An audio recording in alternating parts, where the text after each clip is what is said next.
wah ini ada pengangguran. Tahu nggak sebabnya kenapa? Ya memang sengaja memang di PHK. Ada 150 PD Pasar Jaya. Kita bisa membangun hunian layak di situ. Ya, di atasnya hunian layak, saya sebut dengan program Rusunawa Beradab. Mau bersih, mulai jaga adabnya. Jangan buang sampah sembarangan.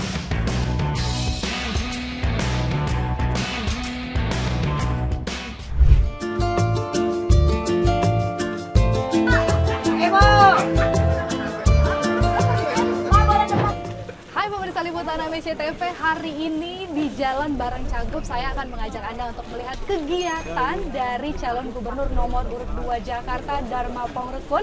Seperti apa kegiatannya hari ini dan juga nanti kita akan ngobrol-ngobrol eksklusif seputar isu-isu terkini. Ikuti terus.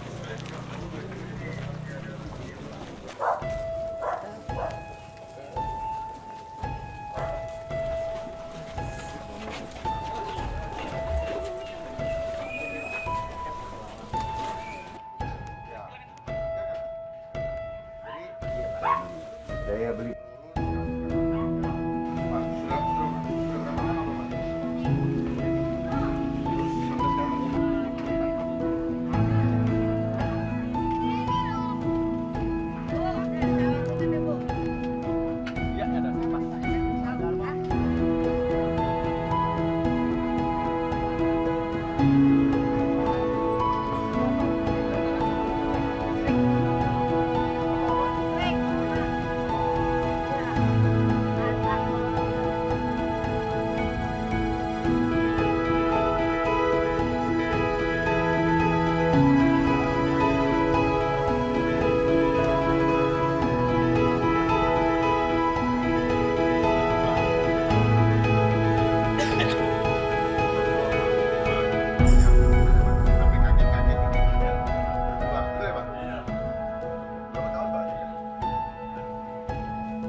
Oke, Pak Dharma, tadi kita udah keliling-keliling ya, udah ngobrol sama warga. Jadi gimana Pak? Di sini highlightnya apa? Aspirasi warga tadi yang udah Bapak dengarkan di sini, keluhan-keluhannya apa Pak?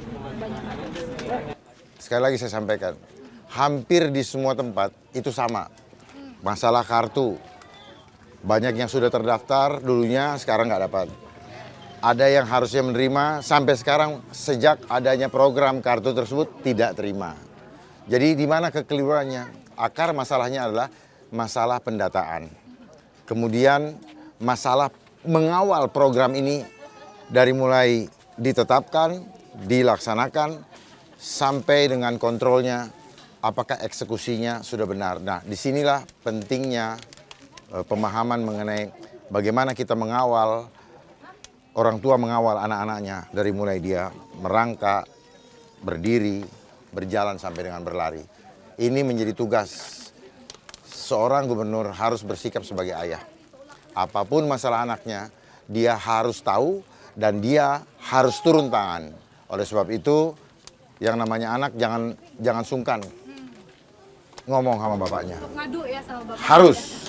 Ya. Oke. Pak, Jakarta ini kan kita tahu pusat perekonomian gitu ya Pak, sebagai salah satu daerah dengan penduduk padat juga di Indonesia gitu kan. Ya. Kalau kita ngomongin daerah padat ini kan pasti relate juga sama yang namanya hunian layak. Hunian layak. Ya. Hunian layak, apalagi masyarakat Jakarta katakanlah yang dengan penghasilan UMR ini kan sulit Pak mendapatkan hunian layak di Jakarta. Ada solusinya nggak Pak? Solusinya nggak sulit. Kita melihat ada 150 hunian layak, ada 150 PD Pasar Jaya. Kita bisa membangun hunian layak di situ. Ya, di atasnya hunian layak, saya sebut dengan program Rusunawa Beradab. Jadi orang-orang yang tinggal di situ wajib menjaga adabnya, baik adab anaknya maupun orang tuanya sendiri. Jadi orang tua bertanggung jawab terhadap adab keluarganya. Lalu di bawahnya kita tempatkan tempat usaha berupa pasar ataupun toko-toko. Terus kemudian untuk mengatasi supaya ini sekaligus memberikan hunian layak ya dengan tentunya sewa yang murah ya. Jangan seperti yang saya lihat di daerah pusat Jakarta, yaitu di Senen, sama sekali jauh dari layak. Kalau Mbak sudah pernah ke sana, Mbak akan merasa miris. Begitu dekat 4 menit, 5 menit dari Monas, ya, di mana di situ ada Istana Negara dan ada Balai Kota, tetapi tempat tersebut tidak layak dihuni, sama sekali tidak layak. Dan manfaat berikutnya, kita taruh di situ juga sekolah. Ya, tujuannya apa? Layak ini kan bukan cuma tempatnya, tapi batinnya juga harus kita pelihara. Bagaimana caranya? Supaya anak-anak kalau sekolah, dengan dia sekolah di situ, dia pulang sekolah, dia cepat ketemu dengan keluarganya. Karena dalam satu hunian, dalam satu kempon, atau dalam satu lingkungan. Nah, di situ. Di situ juga akan ada klinik, atau mungkin nanti puskesmas, supaya orang-orang tidak perlu jauh-jauh datang kemana. Di situ akan juga ada rumah lansia, ya, di mana lansia sebelum ke rumah sakit kalau bisa diurus dulu di situ, ya. Gitu. Jadi satu, pekerjaan terpenuhi, perutnya kenyang, semua bisa sekolah, ekonominya aman, ya. Jadi satu kegiatan, satu langkah, 2-3 pulau terlampaui. Dan di samping itu juga akan mengurangi beban mobilitas untuk mengurai kemacetan. Dengan fasilitas pendukung di sekitarnya tadi. Dengan metode seperti ini, apabila satu rumah ada 3 anak, semuanya keluar rumah untuk sekolah, keluar dari lingkungan itu, maka kita bisa bayangkan berapa banyak volume mobilitas yang akan terjadi di Jakarta. Tetapi kalau dengan disatukan di dalam satu tempat, terkonsentrasi, maka akan mengurangi volume daripada frekuensi mobilitas yang akan terjadi setiap hari. Jadi yang keluar rumah cuma ayahnya, mencari nafkah sebatas UMR. Dan orang tua, istrinya, anggota keluarganya, setelah di luar waktu sekolah, yang masih sekolah, itu kita akan bina. Untuk juga mendapatkan hasil, menyumbangkan nafkah untuk nafkah keluarganya. Jadi ibunya juga bisa menghasilkan, ya, anak-anaknya juga bisa menghasilkan. Yang penting kita ingin bangun kekompakan keluarga melalui mendapatkan nafkah keluarga secara gotong royong. Kalau kita bicara UMR 5 juta kurang lebih, 5 juta lebih sedikit, maka jumlah angka yang layak untuk hidup di Jakarta dengan estimasi 6 orang dalam satu keluarga itu 15 juta. Berarti kita masih kurang 10 juta. Kalau masih ada 5 orang, kita bagi 2 juta satu orang. Bukan tidak mungkin kita bisa capai itu. Nah, bagaimana untuk mencapai itu? Kami sudah menyiapkan tim pembina adab, tim ekonomi adab yang akan membimbing mereka. Bagaimana mereka bisa menghasilkan ekonomi yang beradab dengan menentukan bidang mana atau bakatnya apa supaya mereka bisa menghasilkan nilai ekonomi dan menjadi tambahan untuk menutupi kekurangan dari 15 juta nilai layak untuk hidup di Jakarta. Baik, Pak. Kita beralih ke isu Sampai di sini paham nggak? Sampai di sini saya paham. Jadi Ya, ada kalau satu pemusatan begitu ya, maksud Bapak untuk membantu tadi warga untuk hunian layak. ya, dan juga ini saya ingin mengembalikan supaya apa? Supaya anak dengan keluarga orang tuanya itu lebih banyak guyup bersama keluarga. Gitu ya, Pak? Yes, seperti waktu zaman dulu kami, kita itu masa-masa yang indah. Kehangatan keluarga, tidak masing-masing hidup dengan gadget, tetapi kembali menjadi manusia. Karena gadget ini membuat manusia seperti robot, ya. Dan sering orang bermasalah dengan gadget. Gara-gara di gadget tidak dijawab, ngamuk, tidak merasa dihargai.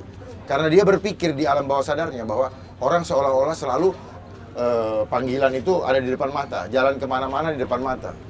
Jadi orang bisa ribut, padahal seperti sekarang kita lagi jalan. Kita punya konsentrasi untuk ngurusin warga.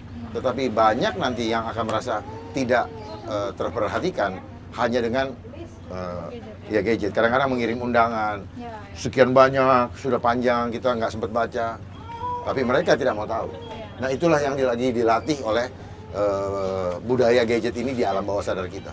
Oke, kita beralih ke isu pengangguran, Pak. Ya. Ini menarik juga kalau ngomongin soal pengangguran. Ini ada datanya, Pak, dari Kemnaker, karena ada terjadi pemutusan hubungan kerja atau PHK. Itu banyak, Pak.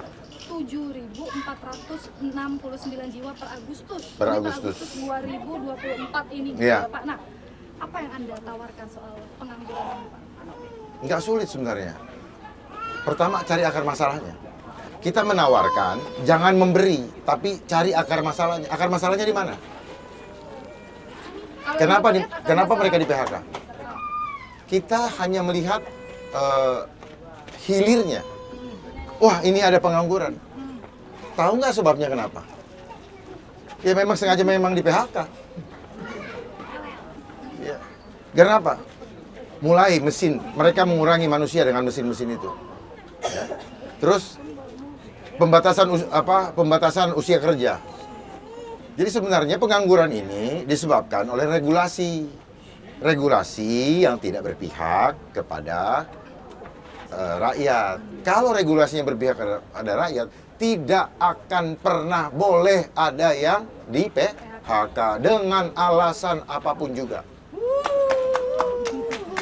Gitu. Mantap, independen. Mudah sekali kok. Mau nggak? Sebenarnya saya nggak. Jadi jangan kita berretorika kami ingin memperjuangkan rakyat kita, tetapi pada pelaksanaannya ucapan tadi tidak bisa termanifestasi dalam pelaksanaannya.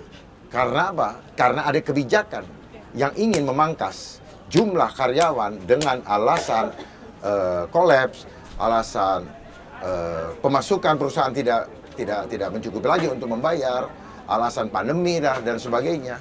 Ya. Ini agenda global. Ya. Kalau kita paham agenda global, mudah sekali membacanya. Arahnya mau kemana? Pengangguran banyak, usia kerja diperpendek. Masa ada satu perusahaan yang hanya mematok maksimal umur 25 tahun. Sementara umur 25 tahun masih banyak yang masih kuliah. Begitu keluar kuliah, sudah S2 ataupun S1, tahu-tahu apa? Nggak bisa kerja. Karena apa? Batas usianya sudah melampaui. Ini kan kebijakan. Berarti kebijakan dibuat tidak adil untuk masyarakat. Sementara kita berbicara penguatan sumber daya manusia. Disuruh sekolah, habis sekolah ditinggalin. Ini adalah kebijakan yang tidak beradab. Ada solusi nggak, Pak? Lapangan pekerjaan apa yang bisa dibuka begitu ya di Jakarta ini dengan Enggak, kebijakannya dicabut dulu. berarti kebijakannya Iya, jangan selalu berpikir materialnya. Tapi pikirkan dulu siapkan dulu nawaitunya. Nawaitunya pengen ada orang pengangguran atau orang kerja. Kalau orang pengen semua kerja, kebijakan-kebijakan yang menghambat orang kerja dicabut. Baik. Itu tadi Kalau misalnya gini ya, Mbak di perusahaan mana? SCTV ya? Ya. Nah, sekarang usianya berapa? Saya 28. 28. Kalau dibatasi 30, 2 tahun lagi keluar. Nah, baru nanti Mbak nggak bisa nanya saya lagi. Bagaimana mengatasi pengangguran dengan jumlah sekian? Jangan terpancing dengan data-data. Data-data itu tergantung bagaimana sikap kita di dalam menempatkan atau menuliskan data itu. Ya, kalau saya bikin data, saya bisa bikin data 0 kalau saya mau. Berarti artinya Anda akan menghapuskan itu ya, Pak? Kebijakan usia-usia. Oh jelas, saya udah sampaikan berapa kali. Manusia, pasal 28 Undang-Undang Dasar 45, huruf A, catat ya, huruf A, setiap orang berhak untuk hidup dan mempertahankan kehidupan. Ini bagian daripada hak hidup dan mempertahankan kehidupan. Gitu. Di dalam pasal 27 Undang-Undang Dasar 45, setiap orang berhak mendapatkan pekerjaan. Apalagi, jadi jangan mengkhianati Undang-Undang Dasar 45 dan Pancasila. Kalau kita, manusia ini ciptaan Tuhan, maka manusia seperti apa yang bisa membuat rasa adil kepada rakyat? Hanya manusia-manusia yang bertakwa kepada Tuhan Yang Maha Esa. Ya, baru bisa beradab. Tidak ada adab kalau tidak ada adil.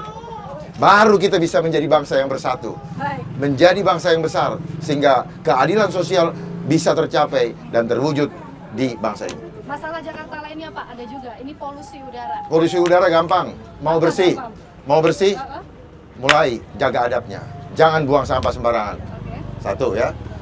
Mari kita gunakan, ini kan gara-gara kehidupan konsumtif. Jadi ini adalah buah si malakama. Di satu sisi, ya, didorong untuk orang konsumtif. Konsumtif itu apa? pengen beli ini, pengen beli itu, ya makan ini pakai, semua digiring pakai plastik. Mereka dagang pakai plastik, terus kemudian dilarang sampah plastik menjadi polusi, gitu. Dan kemudian ini sebenarnya kalau kita paham, ini sekarang kita lihat ya, langit ini lumayan agak biru. Tapi perhatikan setiap hari kalau ada pesawat di atas. Tolong mulai sekarang pantau, ada pesawat yang terbang. Pesawat yang terbang itu seperti garis, itu karena kimia. Namanya chemtrail.